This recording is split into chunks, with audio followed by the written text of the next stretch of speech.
primer día de la fiesta de los panes sin levadura, cuando se sacrificaba el cordero de la Pascua, sus discípulos le dijeron: ¿dónde quieres que vayamos y hagamos los preparativos para que comas la Pascua? Y envió a 2 de sus discípulos y les dijo: id a la ciudad y allí os saldrá al encuentro un hombre que lleva un cántaro de agua, seguidle. Y donde él entre, decid al dueño de la casa: el maestro dice, ¿dónde está mi habitación en la que pueda comer la Pascua con mis discípulos? Y él os mostrará un gran aposento alto, amueblado y preparado. Haced los preparativos para nosotros allí. Salieron pues los discípulos y llegaron a la ciudad y encontraron todo tal como él les había dicho y prepararon la Pascua. Al atardecer llegó él con los 12 y estando sentados a la mesa comiendo, Jesús dijo: en verdad os digo que uno de vosotros me entregará, el que come conmigo. Ellos comenzaron a entristecerse y a decirle uno por uno: ¿acaso soy yo? Y él les dijo: es uno de los 12 el que moja conmigo en el plato. Porque el Hijo del Hombre se va tal y como está escrito de él, pero ay de aquel hombre por quien el Hijo del Hombre es entregado. Mejor le fuera a ese hombre no haber nacido. Y mientras comían, tomó pan y habiéndolo bendecido lo partió y se lo dio a ellos y dijo: tomad, esto es mi cuerpo. Y tomando una copa después de dar gracias, se la dio a ellos y todos bebieron de ella. Y él les dijo: esto es mi sangre del nuevo pacto, que es derramada por muchos. En verdad os digo, ya no beberé más del fruto de la vid hasta aquel día cuando lo beba nuevo en el reino de Dios. Desde hace ya varios meses hemos venido estudiando el Evangelio de Marcos versículo a versículo, y actualmente nos encontramos en la última semana del ministerio terrenal de nuestro Señor Jesucristo, y más particularmente en el día jueves de esa semana, es decir, el 14 de Nisan en el calendario judío. Ese era el día en que el pueblo de Israel celebraba la Pascua, una fiesta anual que conmemoraba la forma como Dios los libró de la esclavitud de Egipto unos 1500 años atrás. Dios envió a Moisés para que ordenara a Faraón que dejara ir libre a su pueblo, pero como todos sabemos, Faraón se negó a hacerlo. Así que Dios envió 10 plagas sobre la nación, la última de las cuales fue la más terrible de todas, la muerte de los primogénitos. La Biblia dice en Romanos capítulo 6 versículo 23 que la paga del pecado es la muerte. Nos espanta una plaga como esta, pero lo cierto es, mis hermanos y amigos, que todos merecemos morir por causa de nuestros pecados. Porque Dios es perfectamente santo, Dios es perfectamente justo, pero al mismo tiempo es bueno y amoroso. Y en su bondad y en su misericordia, en ese momento de juicio, Dios le proveyó a la nación una puerta de escape, un refugio. Dios les ordenó sacrificar un cordero y pintar con su sangre los dinteles de las puertas como señal de que habían creído en ese medio de salvación que Él había provisto. De manera, mis hermanos y amigos, los que aceptaban por fe ese refugio provisto por Dios, verían la muerte pasar por encima de sus casas. Es por eso que esta fiesta se llama la Pascua, que es la traducción de una palabra hebrea que significa pasar de largo, significa pasar por encima. De hecho, en inglés es Passover, que significa exactamente eso mismo. La ira de Dios pasó de largo sobre todas las casas que se refugiaron por fe en ese cordero inocente que fue sacrificado en lugar de los culpables. A partir de ese momento, y por más de 1500 años, Los israelitas estuvieron celebrando esta fiesta hasta ese jueves 14 de Nisán, en que nuestro Señor Jesucristo se reunió con sus discípulos para comer con ellos la cena pascual al final de ese día jueves, que según la forma de contabilizar que tenían los judíos ya era viernes 15 de Nisán, porque los judíos contabilizaban los días de caída de sol a caída de sol. Pero esa noche el Señor hizo ver a sus discípulos lo que yo quiero hacerles ver en esta mañana.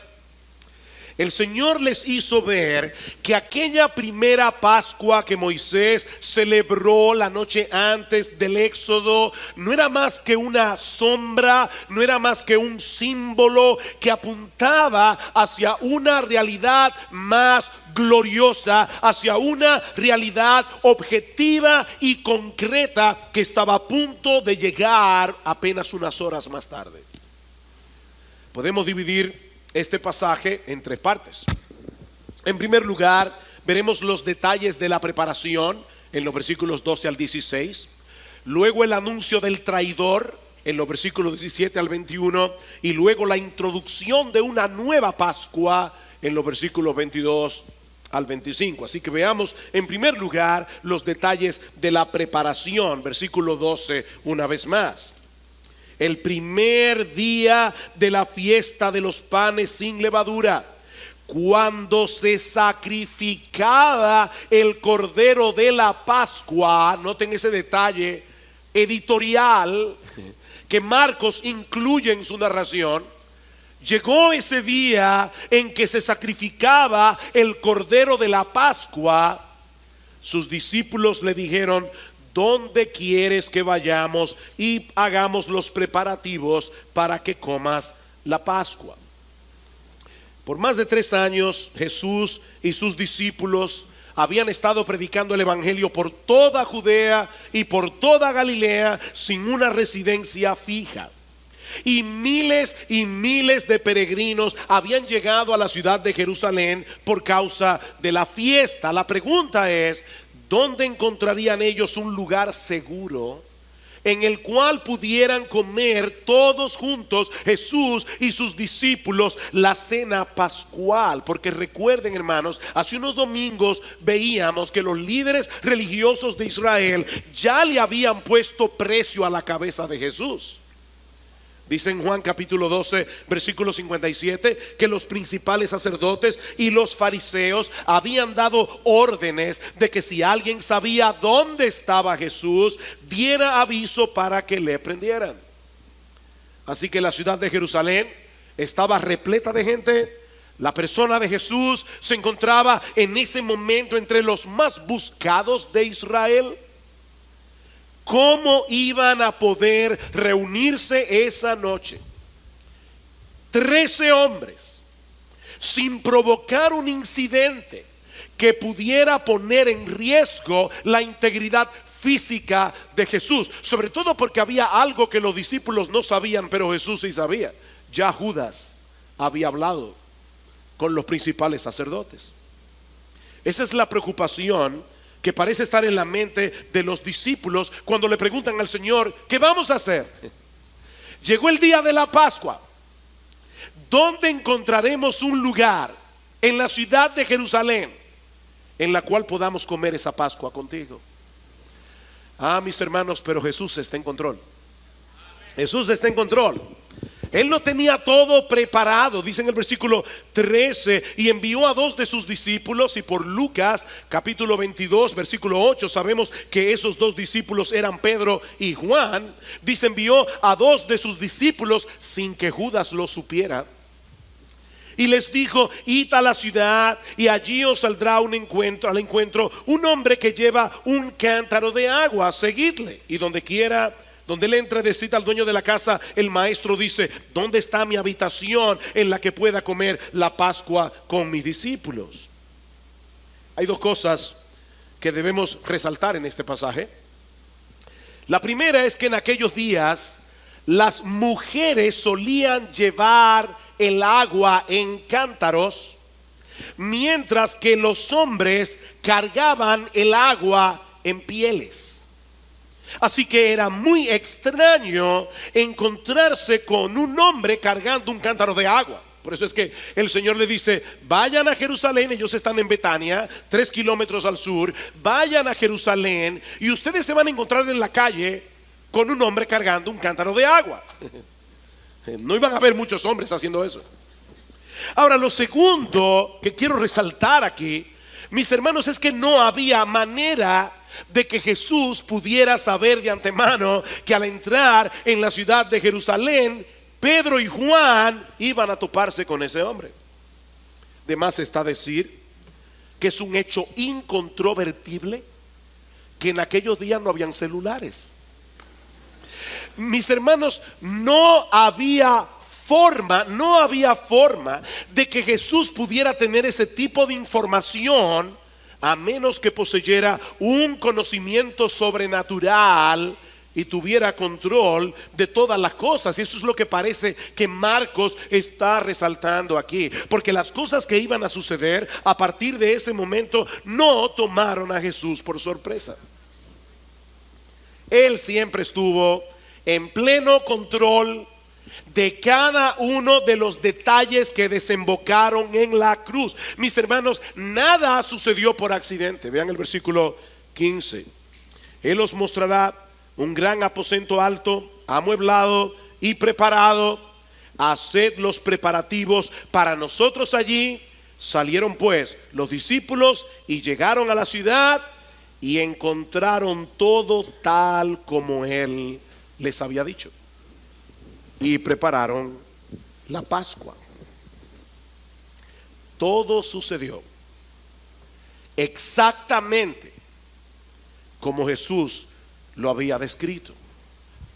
Esa habitación, el aposento alto, estaba contemplada en el decreto soberano de Dios. Pero lo más importante es que aún la actuación de Judas, el traidor, estaba contemplada en ese decreto. Y eso nos lleva a nuestro segundo encabezado, el anuncio de la traición. El anuncio de la traición. En el año 1906, un médico y filósofo alemán llamado Albert Schweitzer publicó una de sus obras más famosas titulada En búsqueda del Jesús histórico. Y Schweitzer decía en esa obra básicamente que Jesús, el pobre, se había equivocado al pensar que él era el Mesías que Dios había enviado a la nación de Israel al final de los tiempos. Pero lamentablemente, según él, las cosas se salieron de control y en vez de ocupar un trono, Jesús terminó clavado en una cruz. Pero mis hermanos, esa perspectiva de la vida de Cristo, que de paso sigue siendo muy popular en los círculos liberales en el día de hoy, no pasa la prueba de una lectura honesta y desprejuiciada de los evangelios. Si hay algo que nosotros vemos, sobre todo en los últimos capítulos de Marcos, es que Jesús sabía desde el principio que él se dirigía hacia la cruz. Y así se lo hizo saber a sus discípulos una y otra vez. Como dice un comentarista, nuestro rey sabe con exactitud hacia dónde se dirige y lo que va a suceder. Y escuchen esto: la gracia soberana usará incluso la maldad humana para llevar a cabo sus propósitos redentores. Y eso fue precisamente lo que sucedió con el caso de Judas. Versículo 17. Al atardecer, llegó él con los 12, y estando sentados a la mesa comiendo, Jesús dijo: en verdad os digo que uno de vosotros me entregará, el que come conmigo. Ahora, por el texto paralelo en el Evangelio de Juan, nosotros sabemos que el Señor pronunció estas palabras con el corazón desgarrado. Dice en Juan capítulo 13 versículo 21 que Jesús se angustió en espíritu cuando anunció a sus discípulos que uno de ellos lo iba a entregar. Imagínense, mis hermanos, el impacto de esta revelación en la mente y el corazón de estos hombres. De hecho, Marcos nos dice en el versículo 19 que ellos comenzaron a entristecerse. Pero en el texto paralelo, en el Evangelio de Mateo, se usa una palabra griega mucho más fuerte que significa algo así como agitarse con violencia. Eso cayó como un rayo en el corazón de los discípulos. ¿Cómo es posible que en medio de ellos hubiera un traidor? Ahora es interesante notar que en vez de acusarse mutuamente, ¿qué hicieron ellos? Comenzaron a dudar de sí mismos. ¿Acaso soy yo, Señor? ¿Acaso soy yo, Señor? Y esta pregunta está formulada en el original de una manera tal que requiere una respuesta negativa. Es como, ¿verdad que no soy yo? ¿Verdad que no soy yo, Señor? Yo conozco mis debilidades, pero no puedo imaginarme siquiera que yo pudiera hacerte algo así. Todos ellos experimentaron esa noche lo que alguien ha llamado una saludable autodesconfianza. Y mis hermanos, yo creo que los creyentes nos libraríamos de muchos males si desconfiáramos más a menudo de nosotros mismos. Porque no son pocos los que han caído a lo largo de la historia por haber asumido que no podían caerse. El que piensa que está firme, cuidado, cuidado, mire que no caiga. Mis hermanos, nosotros somos muy débiles, muy débiles. Y si queremos terminar bien nuestra carrera, no debemos poner nuestra confianza en nuestras propias capacidades. No podemos poner nuestra confianza en los años que tenemos en la fe. Es en dependencia del Espíritu de Dios. Día a día, descansando enteramente en la gracia que Él nos da, porque de otra manera no vamos a poder resistir hasta el final en la lucha con el pecado que aún mora en nosotros. En ese momento los discípulos estaban actuando con cordura al dejar un margen de probabilidad en contra de ellos mismos. ¿Verdad que no soy yo, Señor? Jesús no responde directamente a la pregunta, pero les reitera la realidad de que en medio de ellos había un traidor. Dice más adelante en el versículo 20, es uno de los 12. Es uno de ustedes, el que moja el pan conmigo. El Señor no solo conocía lo que había en el corazón de Judas, el Señor conocía lo que había sido profetizado en las Escrituras más de 1000 años antes. En el Salmo 41, versículo 9, donde el salmista dice que el traidor del Mesías sería alguien cercano, sería uno que comía de su pan. Y de hecho en el Evangelio de Juan, Jesús cita esa profecía. Los judíos, cuando comían, acostumbraban a colocar en la mesa unos tazones con salsa de frutos secos, especias, vinagre, y ellos mojaban eso con el pan sin levadura. Nosotros hacemos eso en el día de hoy. Cada uno de esos tazones normalmente se calculaban de acuerdo a 3 o 4 comensales, ¿verdad? Porque si hay muchos en la mesa, tiene que haber varios tazones para que los comensales más cercanos puedan usarlo. Ahora dice aquí que el traidor era uno que iba a mojar el pan junto con Jesús. Y eso nos sugiere, mis amados hermanos, que la noche de la traición Judas estaba sentado cerca del Señor. No como lo pintó Miguel Ángel en la Santa Cena, que Judas está al final. El traidor es uno que moja el pan conmigo. Y esto es un elemento que añade horror a la traición. No fue un extraño el que finalmente decidió vender a su maestro por 30 piezas de plata. era uno de los suyos, alguien cercano, que había vivido con él por más de 3 años, que había sido testigo presencial del poder, la sabiduría y sobre todas las cosas el maravilloso, hermoso y extraordinario carácter de nuestro bendito Señor y Salvador. Sí, la traición de Judas estaba contemplada en el decreto soberano de Dios. Pero ¿sabes qué, mi amigo? Nosotros no somos títeres del decreto divino. Cada uno de nosotros es responsable por las decisiones que toma, porque en cada momento nosotros decidimos hacer lo que queremos hacer. No somos títeres del diablo, ni somos títeres de Dios. Versículo 21. Porque el Hijo del Hombre se va, tal y como está escrito de él.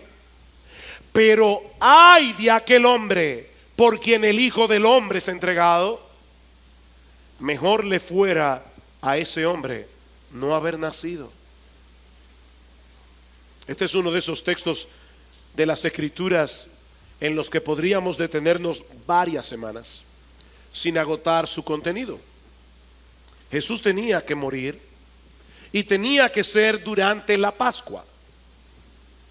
Recuerden lo que vimos hace unos domingos atrás cuando estudiamos los versículos 1 y 2 del capítulo 14. Recuerdan, los líderes religiosos de Israel habían tomado la decisión de arrestar a Jesús y llevarlo a la muerte después de la fiesta de la Pascua. ¿Recuerdan? Ellos decían, no durante la Pascua. Esto puede levantar un tumulto en el pueblo.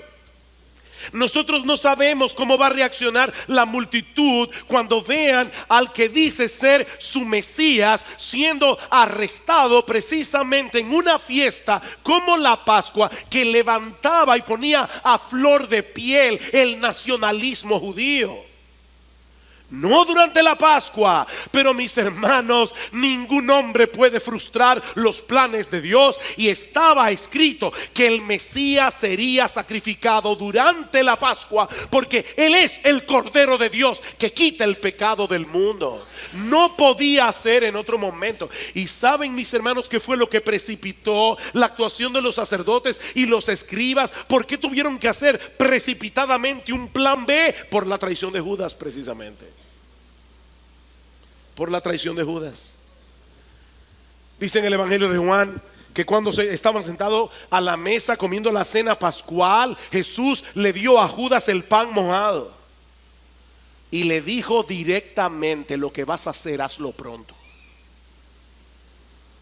Judas sale del aposento alto y avisa a los sacerdotes que el momento había llegado.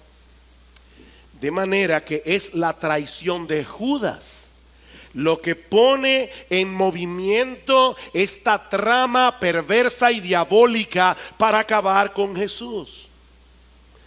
Él estaba cumpliendo sin saberlo el decreto soberano de Dios con respecto a la muerte de su hijo. Pero al hacerlo, él estaba actuando voluntariamente. Voluntariamente. Bajo su completa y total responsabilidad. Judas esa noche hizo lo que él quiso. ¿Saben por qué? Porque él no amaba a Jesús. 3 años cerca, pero no amaba a Jesús. Jesús era para Judas simplemente un medio para lograr otro fin. Y cuando Judas se dio cuenta que Jesús estaba hablando demasiado de su muerte, seguramente pensó: a mí no me conviene seguir a un Mesías fracasado. Él fue responsable. De ahí la palabra de Jesús en el versículo 21: ay de aquel hombre por quien el Hijo del Hombre es entregado. Mejor le fuera a ese hombre no haber nacido. Mis hermanos, Jesús nos está enseñando aquí de la forma más clara posible que todo hombre es responsable de sus acciones. Pero al mismo tiempo nos está enseñando que la muerte no es el fin de la existencia humana. La muerte no es el fin. Si de la nada venimos y a la nada vamos, entonces la traición de Judas no tendría ninguna consecuencia. Su muerte lo llevaría de vuelta a la nada inexistente de la que había venido antes de nacer. Pero Jesús está diciendo aquí que hubiera sido preferible para él no haber nacido nunca que tener que enfrentar las consecuencias eternas de su pecado. Mi amigo, la Biblia nos enseña claramente que está establecido para los hombres que mueran una sola vez. Hebreos 9:27. No hay reencarnación. Está establecido para los hombres que mueran una sola vez. Y después de esto, no una luz en un túnel. Después de esto, el juicio. Somos responsables de nuestra existencia. Estar vivo es una responsabilidad. ¿Saben por qué? Porque la vida termina en un tribunal. La vida termina en un tribunal. Cuando cada uno de nosotros comparezca ante la presencia de Dios para dar cuentas de nosotros mismos. De hecho, miren, si no va a haber un juicio al final de esta vida es una broma muy pesada. Una broma muy pesada. Pero es aquí precisamente donde entra en juego el significado de aquella primera Pascua que los judíos celebraron en Egipto la noche antes de su liberación. Dios, en su inmensa bondad, había provisto una salida de escape para poder perdonar nuestros pecados y al mismo tiempo mantener intacta su justicia. Y eso nos lleva a nuestro tercer y último encabezado: la introducción de una nueva Pascua. La introducción de una nueva Pascua. Cuando los judíos celebraban la Pascua, ellos tenían que seguir algo así como una especie de guión. Había un guión que ellos debían seguir paso por paso. Había una serie de cosas que ellos debían hacer. Había una serie de palabras que ellos debían pronunciar. Se colocaban en la mesa 4 copas de vino y doblemente diluidas en agua, que debían tomarse durante la cena en ciertos momentos específicos, mientras el padre de familia bendecía los elementos: el pan, la hierba, el vino, el cordero, y explicaba el simbolismo de cada una de esas cosas. Por ejemplo, el padre levantaba el pan y decía: este es el pan de nuestra aflicción, el que nuestros padres comieron en el desierto. Y así sucesivamente. Ahora, mis hermanos, imagínense la sorpresa de los discípulos cuando de repente Jesús se aparta del guión que los judíos habían seguido por cientos de años en una sociedad estrictamente marcada por sus tradiciones, y cambia por completo el significado de los elementos. Versículo 22. Y mientras comían, tomó pan y habiéndolo bendecido, lo partió, se lo dio a ellos y dijo: tomad, esto es mi cuerpo. En el Evangelio de Mateo dice: tomad, comed, esto es mi cuerpo. En otras palabras, este es el pan de mi aflicción, el pan que representa mi cuerpo, que será partido dentro de unas horas en la cruz del Calvario. Toman y coman de este pan, Pero de ahora en adelante, cada vez que lo hagan, no lo harán en memoria del éxodo, lo harán en memoria de mí, como dice el texto de Lucas 22, versículo 9, 19. ¿Ustedes se imaginan eso? Mis hermanos, ¿qué pensaba Jesús de sí mismo? Que de golpe y porrazo decide cambiar el significado de una fiesta religiosa que servía de recordatorio a uno de los eventos más importantes en la historia de Israel. ¿Qué era lo que Jesús pensaba de sí? Este es el pan de mi aflicción, cómanlo en memoria de mí. Pero el asunto no termina ahí. Marcos nos dice en el versículo 23 que inmediatamente después el Señor tomó en su mano una de las copas de vino. Y por varias razones, de verdad, hermanos, que yo no puedo entrar en esta mañana porque el tiempo no nos lo permite, por la secuencia de eventos, es 99.9% seguro que esa copa de vino era la tercera o penúltima copa que se tomaba durante la cena. Y dijo a sus discípulos, y luego van a ver por qué señalo eso. Y digo a sus discípulos: esto es mi sangre del nuevo pacto, que es derramada por muchos. En los días del Antiguo Testamento, los pactos eran ratificados literalmente con sangre. Dos personas entraban en pacto, la una con la otra, partiendo un animal en dos y pasando por en medio de las dos mitades. Yo sé, niños, que eso suena grosero, pero esto es básicamente una especie de juramento autocondenatorio si uno de los dos dejaba de cumplir su parte en el pacto. Era como decir: así me parta Dios si yo no cumplo lo que estoy prometiendo en este acuerdo pactado. De manera que lo que Jesús está diciendo a sus discípulos esa noche, al levantar la copa, es que Él había venido a introducir un nuevo pacto por medio del cual los hombres habrían de relacionarse con Dios. Un nuevo pacto que sería ratificado unilateralmente a través del derramamiento de su propia sangre.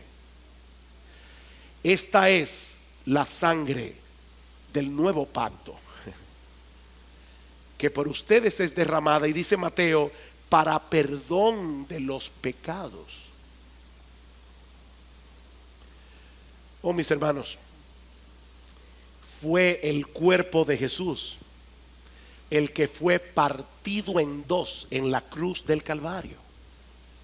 Y como resultado de ese sacrificio de sí mismo, entró en vigencia un nuevo pacto entre nosotros y Dios. Ahora hay una nueva forma de relacionarnos con Él. En otras palabras, lo que Jesús está diciendo a sus discípulos esa noche es que no existe otra manera de tener una relación genuina con el Dios vivo y verdadero, si no es refugiándonos en Cristo por la fe, como el sacrificio sustitutivo provisto por Dios mismo para el perdón de nuestros pecados.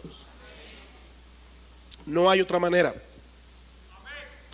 Así como los israelitas comieron el cordero pascual la noche antes de su liberación de la esclavitud en Egipto, esta última Pascua se llevó a cabo la noche antes de que Dios proveyera un medio de salvación y liberación por medio del sacrificio de su Hijo.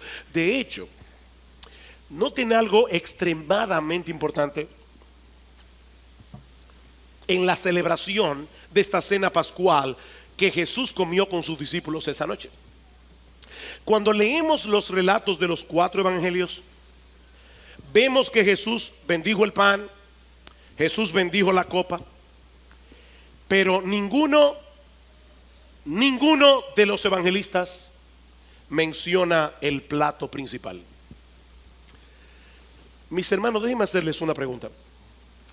¿Cuál era la parte más importante en la celebración de la Pascua? El momento en que los israelitas se comían el cordero. El cordero inocente, el sustituto que había sido sacrificado para que la ira de Dios pasara de largo. Pero sorprendentemente, ninguno de los evangelistas menciona que esa noche hubiera un cordero en la cena. Me encantó esto. Dice alguien: no había cordero en la mesa, porque el Cordero de Dios estaba sentado a la mesa. Jesús fue el plato principal esa noche. Jesús era el plato principal, porque Él es, mis amados hermanos, el Cordero de Dios que quita los pecados del mundo. Unas horas más tarde se iban a cumplir en Jesús las palabras del profeta Isaías en Isaías 53, escritas 700 años antes. Ciertamente llevó Él nuestras enfermedades, Él sufrió nuestros dolores, y nosotros le tuvimos por azotado, por herido de Dios y abatido. Los judíos al pie de la cruz decían: tú no confiabas en Dios, mira lo que ese Dios te ha hecho. Mas Él herido fue por nuestras rebeliones, Él fue molido por nuestros pecados. El castigo de nuestra paz fue sobre Él. El castigo que procuraba nuestra paz fue sobre Él, y por su llaga fuimos nosotros curados. Todos nosotros nos descarriamos como ovejas, cada cual se apartó por su camino, mas Jehová cargó en Él el pecado de todos nosotros. Angustiado Él y afligido, no abrió su boca. Pilato le decía: ¿es que no te vas a defender? Como cordero fue llevado al matadero, y como oveja delante de sus trasquiladores, enmudeció y no abrió su boca. Mis hermanos, cuando Jesús dijo a sus discípulos esa noche: toman y coman de este pan y beban esta copa, porque esto es mi cuerpo, esto es mi sangre, Él no estaba tratando de decirles que acababa de hacer un milagro de transubstanciación, a través del cual ese pedazo de pan de repente se había convertido en su carne y el vino en su sangre. No, mis hermanos. Cuando Jesús instituyó la Santa Cena, su cuerpo estaba ahí presente. ¿Tenía dos cuerpos Él en ese momento? No, Él estaba tratando de mostrarles que a partir de ese momento los verdaderos creyentes habrían de celebrar la cena con un significado completamente distinto. Ya no es en memoria del éxodo, es en memoria de mí. Y eso es lo que Pablo nos enseña en 1 Corintios capítulo 11 versículo 23. Él dice: yo les estoy entregando lo que yo recibí del Señor, que la noche que Él fue entregado tomó pan, lo partió y le dijo a sus discípulos: toman, coman en memoria de mí. Y luego repartió la copa y les dijo: toman, beban en memoria de mí. Comemos el pan, bebemos de la copa para recordar que Cristo, nuestra Pascua, ya fue sacrificado por nosotros, como dice Pablo en 1 Corintios 5:7. Oh, mis hermanos, ya no tenemos deudas pendientes con la justicia de Dios, porque la ira que merecían nuestros pecados pasó por encima de nosotros para caer sobre Jesús en el momento de la cruz, cuando gritó: Dios mío, ¿por qué me has desamparado? Jesús quería que tú y yo supiéramos que Él fue desamparado en esa cruz por su Padre, para que tú o yo nunca experimentemos semejante desamparo. Él es nuestra Pascua. Pero hay otro aspecto importante en que la cena pascual celebrada por Cristo esa noche se apartó del guión. La Pascua era una fiesta religiosa, pero al mismo tiempo era una conmemoración eminentemente familiar. Los judíos se movilizaban cada año para comer la Pascua con su familia. Es algo similar a lo que ocurre en el día de hoy con el Día de Acción de Gracias en Estados Unidos, o la Nochebuena en países como los nuestros, la noche antes de la Navidad. Es una comida eminentemente familiar. Pero ¿qué vemos aquí en Marcos 14? Vemos a Jesús apartándose de su propia familia para celebrar esta Pascua con sus discípulos, que también tenían sus propias familias. Mis hermanos, ¿qué es lo que está pasando aquí? Que Jesús está creando en torno a Él una nueva familia. Jesús está creando la familia de la fe. Es por eso que la Santa Cena no se debe tomar de manera individual, desconectado de una iglesia local. Tú no puedes decidir en tu casa: voy a llamar a mi vecino que es cristiano y vamos a celebrar la Santa Cena. No, esto es una ceremonia eclesiástica. Esta es una comida que nosotros debemos celebrar en familia, junto a ese grupo de hermanos y hermanas a quienes nos une un vínculo espiritual que ni la muerte puede destruir. Si hay algo que nos recuerda la celebración de la Santa Cena, es que aunque la salvación es individual, el cristianismo no nos permite seguir viviendo de una manera individualista. Todos los redimidos del Cordero formamos una gran familia cuyos vínculos se manifiestan en una forma concreta cuando venimos a formar parte de una iglesia local. Pero hay algo más. Cristo se apartó otra vez de la forma tradicional como los judíos celebraban la Pascua en aquellos días, con el tema de las copas. Hace un momento decíamos que durante la cena pascual los israelitas tomaban 4 copas de vino. Fue en la tercera de esas copas que Jesús instituyó el nuevo significado de la Pascua, al decir a sus discípulos que esa copa representaba el nuevo pacto en su sangre. Pregunta: ¿qué pasó entonces con la última copa? Porque todos los relatos de los evangelios nos dicen: tomaron esa tercera copa, Jesús la bendijo, cantaron el himno y se fueron.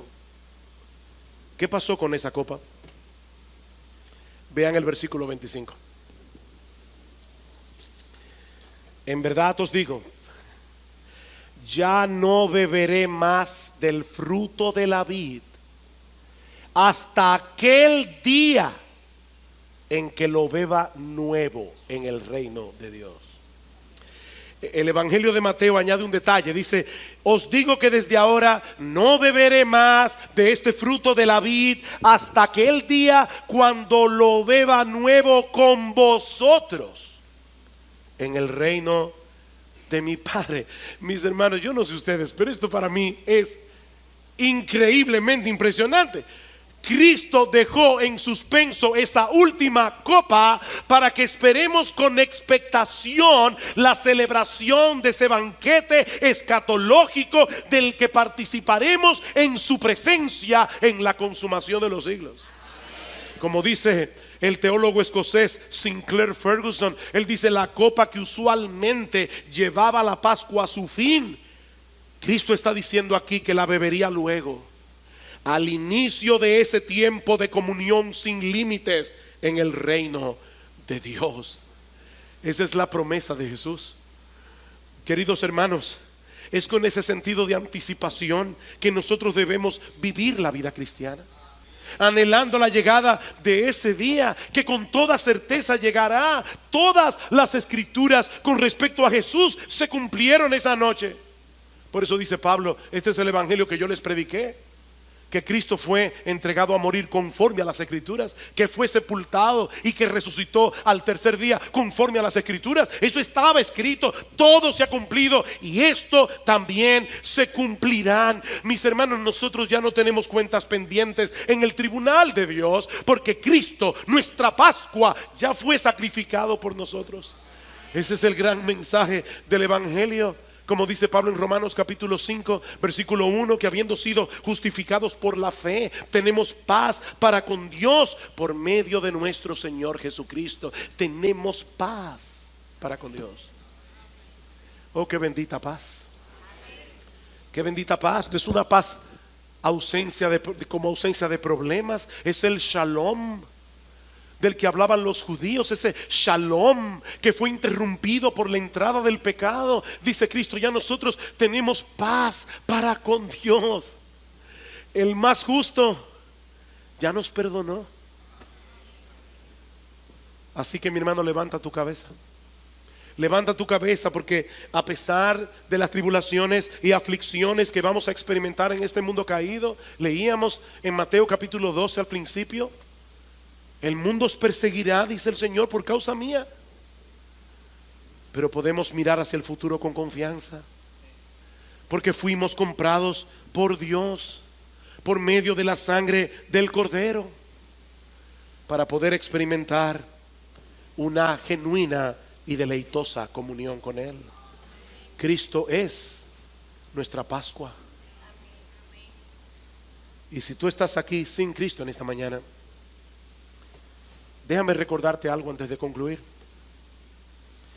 Cuando Dios instituyó la primera Pascua en los días del Éxodo, no bastaba con sacrificar el cordero, pintar con su sangre los dinteles de la puerta. No, había que comerse el cordero. Hay que comerse el cordero. Mi amigo, la comida no te beneficia en nada a menos que te la comas. Puede ser muy nutritiva, puede ser muy sabrosa, puede estar muy bien presentada, pero tienes que comerla y digerirla para beneficiarte de ella. ¿Sabes qué, mi amigo? De la misma manera, Cristo fue a la cruz del Calvario como el Cordero Pascual, como nuestro sustituto inocente, para pagar nuestra deuda con la justicia de Dios por causa de nuestros pecados. Pero tienes que comerte el cordero. Tienes que comerte el cordero. En nada te beneficiará esa muerte si no te comes el cordero. Tienes que apropiarte de él por medio de la fe. Mi amigo, aquí no estamos hablando de llevar a cabo un ritual religioso. Aquí no estamos hablando de comerse una hostia. Aquí estamos hablando de tener una relación íntima y personal con nuestro bendito, glorioso, exaltado, maravilloso, extraordinario, hermoso Señor y Salvador Jesucristo. Es una relación personal, confiando únicamente en Él para el perdón de tus pecados. Yo soy el pan de vida, dice el Señor. Y otra vez uno se pregunta, ¿qué pensaba Jesús de sí mismo? ¿Quién puede decir yo soy el pan de vida? El que viene a mí no tendrá hambre. El que cree en mí nunca tendrá sed. ¿Ven el punto? Comerse a Cristo es lo mismo que venir a Cristo, es lo mismo que creer en Cristo. Yo soy el pan.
pan de vida. Cómeme a mí. No es participar de un rito, no es participar de una ceremonia lo que tú necesitas para ser salvo. Es confiar en Cristo y solo en Él. Como el bendito Cordero inocente que fue sacrificado en nuestro lugar en la cruz del Calvario, y cuya sangre nos limpia de todo pecado. Confía enteramente en Él, confía en Él, y recibirás en esta misma hora, gratuitamente, por gracia, el perdón de todos tus pecados, el don de la vida eterna, únicamente por medio de la fe. Entonces, y solo entonces, podrás vivir con la esperanza, la bendita esperanza de participar en aquel día, en ese banquete, en la presencia del Señor, deleitándote en Él por los siglos de los siglos. Me llama la atención que una de las figuras que más usa Cristo para referirse al cielo es una cena. ¿Se han dado cuenta de eso? El reino de Dios es como un banquete. Oh, mi amigo, tú estás invitado. Estás invitado. Pero tienes que comerte primero el cordero. Ven a Cristo, mi amigo, y ven ahora. Ven ahora. Porque Él ha prometido que de ninguna manera echará fuera a ningún pecador que venga a Él en arrepentimiento y fe. No importa lo que haya hecho, no importa cómo haya vivido, ven a Cristo y vivirás.